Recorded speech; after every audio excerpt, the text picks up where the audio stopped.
go ahead about Robert. Sorry about that. As I say, I just suspected Robert might have had a couple of beers. He wasn't drinking more than that, I know, because he wasn't that heavy a drinker. Uh, but anyhow, he wanted to go to Mobile, and he was going to take Benny with him, and the people, his girlfriend and his girlfriend's brother. But no, Benny had to go back to Chatham, and it's about 17 to 20 miles where he was going in Chatham to take Benny back home. So he got in a hurry and driving the wrong side of the road, on the edge of the road, and probably doing about 100 miles an hour, and got into these cables that cross bridges. You know, there's a curve in the bridge, and he didn't make the curve. He got up underneath took 16 posts up, 16 cement posts up, and ripped the car just total to shreds. Well, he was able to save the lives of the others in the car. One kid was thrown, his girlfriend's brother was thrown out of the car, but he got them together. Anyhow, as it turned out, he wound up in a position where his head was open, and the battery had leaked. Acid had leaked out of the battery from overhead, the dash, and got into that wound, and it killed him. Not right away, but in a couple of days.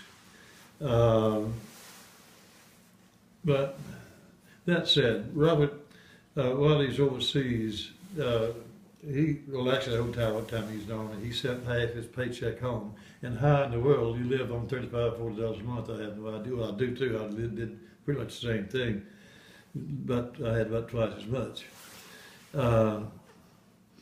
But it had not been for Robert and Elma sending part of the paycheck home, I don't know how we would have made it at home. Mom and Dad, I should say, not myself. But he was a very giving guy. Became very worldly. Loved Virginia. He loved seafood. And I got to tell a story on Robert. Robert loved oysters, and I had one of my uncles, my maternal uncles, Dan Richardson, was kind of high one day and came up and, actually they brought Robert home and with his oysters, and Robert commenced to cook about 2 quarts of oysters, and Glenn was sitting there at the table, the dining room table, and Robert was frying these oysters, wasn't paying attention to what was on the table, just putting them over there, and when they got through frying, he got the 2 quarts fried, he looked over there, didn't want any oysters over, Glenn had eaten them all. But anyhow, he loved seafood. I think he finally got his fill up in Virginia. But he came. His speech was very, very good. And once he came out of the army, it was quite educated, as a matter of fact. And Robert, we'd made arrangements. Let me stop you on that and go back to the job. Each of us got somewhere except Robert. We went down one day. To get a job in Mobile with a construction company, building houses, like building 22 houses a day, something like that, putting people in the houses a day. Meadows Corporation is the name of the company. And so the 3 of us, that's Elmer, Robert, myself, we went down to get it. And I got hired in material. That's right, picking up materials, and estimating materials needed for the houses. And I worked directly with the boss in material. And of course, Alba got a job in payroll, in timekeeping. Because his background had been, in the last 3 years, had been in Germany with administration. So he knew that field real well. He was very good at it. And Robert was more or less he'd been in heavy equipment, pretty much, trains mainly, but he was looking for something in actually carpentry, but he didn't get a job. And here we were, but Robert didn't get a job, and that was sad. But anyhow, I convinced Robert to go on to college, and we already had him a place. He was going to live with me, and we already had him a job up in Livingston, going to West Alabama University, and he was already accepted, and everything was all set. But first of all, we had one car. It's a beautiful, beautiful, beautiful black and white Ford Fairlane, and anyhow, Robert wrecked it on a Friday night.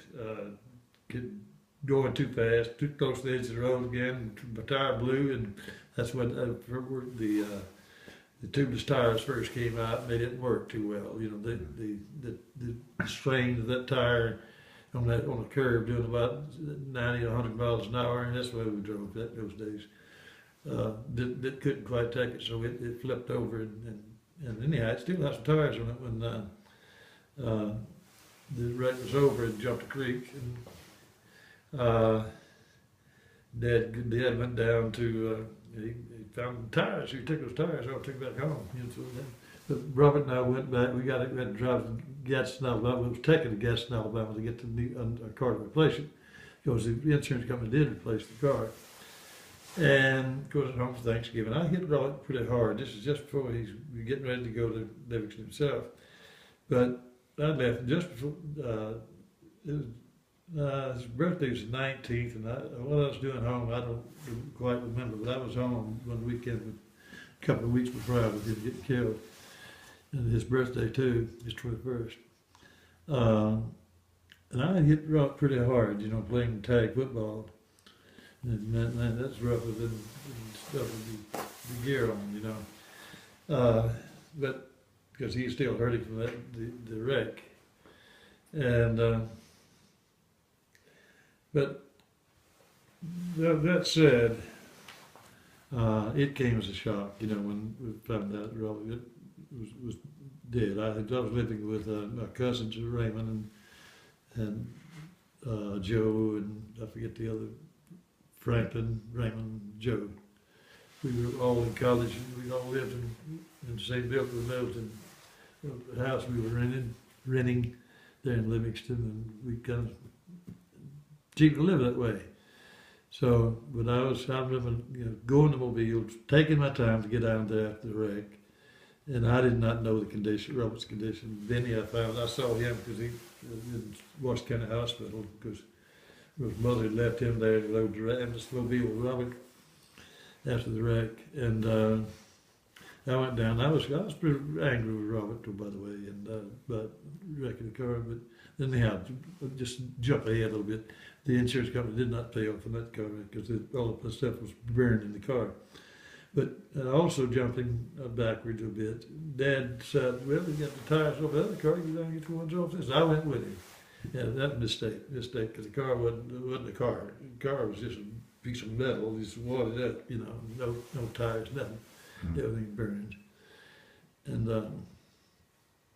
but I went back, and I just know that was my first time, probably the only time I've ever been angry with God too, you know. And when this event happened, occurred, I should say, but I didn't get over that, you know, so easily.